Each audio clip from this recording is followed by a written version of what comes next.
Olá, amigos do Milk News, nós estamos aqui uma vez mais com vocês. E é sempre um prazer, claro.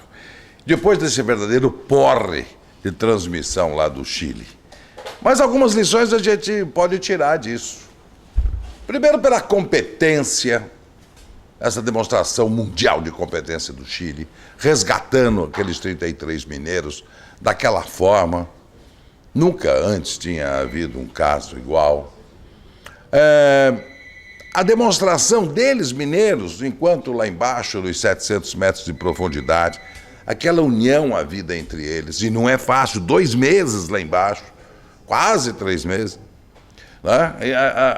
Eles se uniram na sua desgraça, e um líder lá conseguiu manter, imagina você, 33 pessoas sob tensão, sob medo, no escuro, nos 17 primeiros dias, sem saber que iam ser localizados, mas eles se mantiveram firmes, deram uma demonstração de firmeza de cada um deles.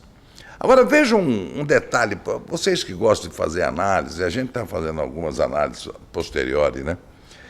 As famílias ficaram acampadas, as 33 famílias acampadas ali próximo ao local onde estavam sendo resgatados, ou as obras. Pois olha a diferença. Lá dentro estavam unidos em torno da desgraça deles. Aqui fora, as famílias estavam brigando entre elas. Fofoca, um acusando o outro. Então, olha o comportamento do ser humano.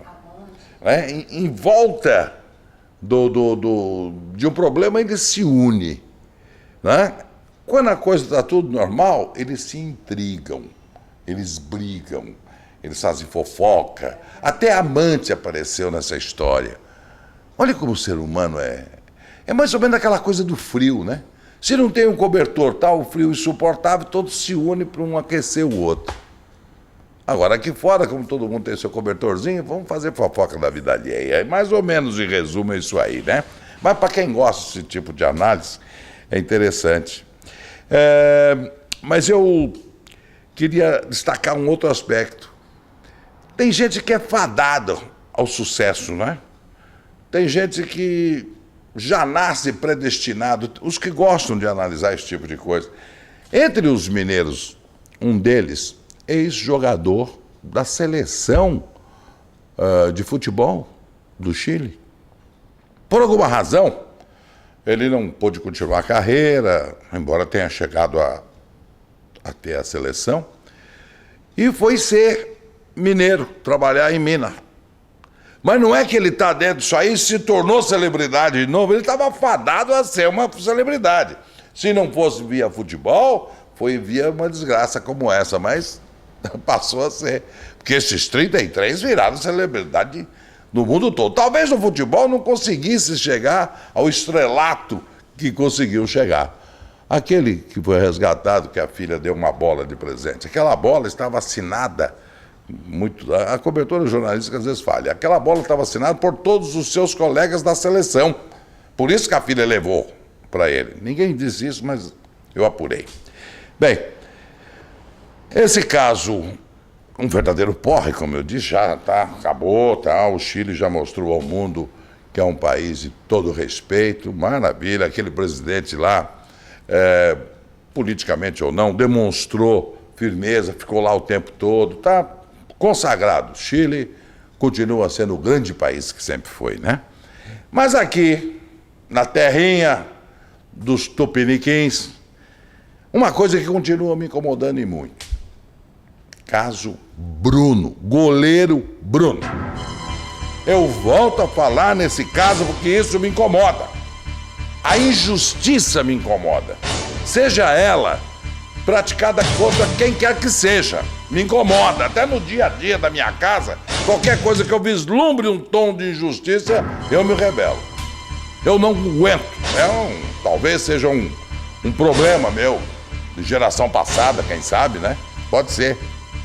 Mas eu não aceito esse tipo de coisa. Eu arrepio da lei. A Justiça Mineira está rasgando o Código Penal. Está rasgando o Código de Processo Penal. E ninguém faz nada. A OAB não se manifesta. Os juristas do país não se manifestam para que todo mundo concorde. Não nenhum juiz pode passar assim e decretar prisão preventiva de quem quer que seja, se não existirem os pressupostos legais. Um deles, o réu não ter residência fixa, não é o caso do Bruno. Não ter profissão definida, não é o caso do Bruno. Poder atrapalhar investigações, não é o caso do Bruno. Então por que ele foi decretada a prisão preventiva dele? Ah, mas ele matou. Matou? Matou quem? Ah, matou a namorada, mas cadê o corpo?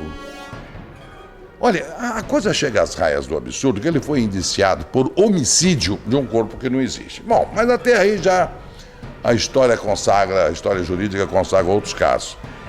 Mas foi indiciado com alguns agravantes. Eu tinha até aqui, não sei se ainda tem.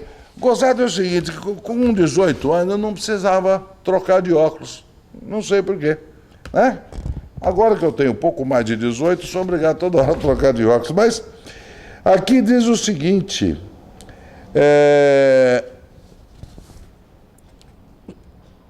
Onde é que está aqui, meu Deus do céu? Aqui estava uma confusão danada, mas... é o seguinte, que ele foi indiciado por homicídio com agravante de impossibilitar, tudo bem, a defesa da vítima e, entre outras coisas, usando modo cruel, motivo torpe, são as qualificadoras, né? Qualificou. Meio cruel e asfixia.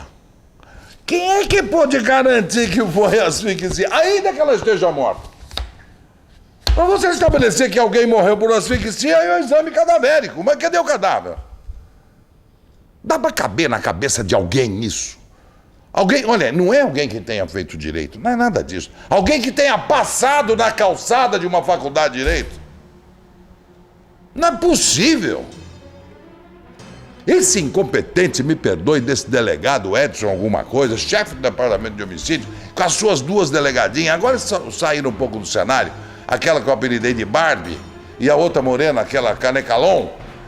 Esse trio é caricato. Você imagina uma investigação na mão dessas três pessoas? Salta aos olhos a incompetência. Aquele delegado que via, ninguém entendia, matou. Matou. O cara parece um insano. Vai morrer. Vai morrer. O que é aquilo? Se depender desse trio nessa investigação, a coisa foi muito mal. E, no entanto, todas as testemunhas estão presas. Tem 8 pessoas presas. Tem uma coitada de uma ex-mulher do Bruno, que não tem nada a ver com nada, está presa. Tem uma namoradinha daquelas de final de semana, até desmaiou ontem, coitada. Não tem nada a ver também, tem lá, passou por lá, já prende também. Está todo mundo preso. Baseado em quê? Baseado no depoimento de um garoto menor de idade, que já desqualifica um pouco. Segundo, cuja mãe declarou à polícia que ele é usuário quanto mais de droga, que ele estava no processo de abstinência, que ele é mentiroso. Enfim, desqualificou completamente o depoimento. E, no entanto, a justiça mantém todo mundo preso baseado no depoimento dele. Que ontem ele volta ao juízo de Contagem, na presença da juíza Marixa Fabiane Lopes Rodrigues, e nessa audiência esse menino desmentiu absolutamente tudo o que havia dito e que causou a prisão de toda essa gente. Inclusive no problema do Bola, eles, não, mas não é esse Bola, essa história do Bola eu inventei. E, no entanto, o Bola está preso.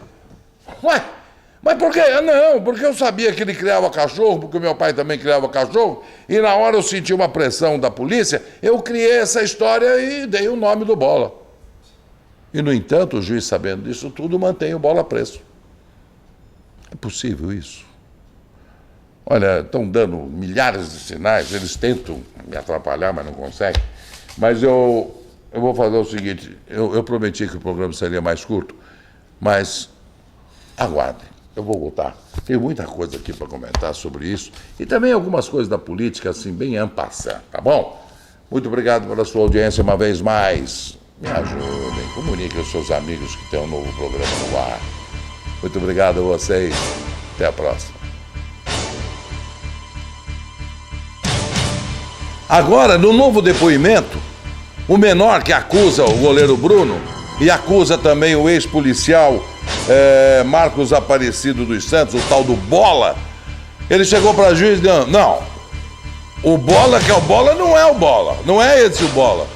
E o Bola continua preso. Pode?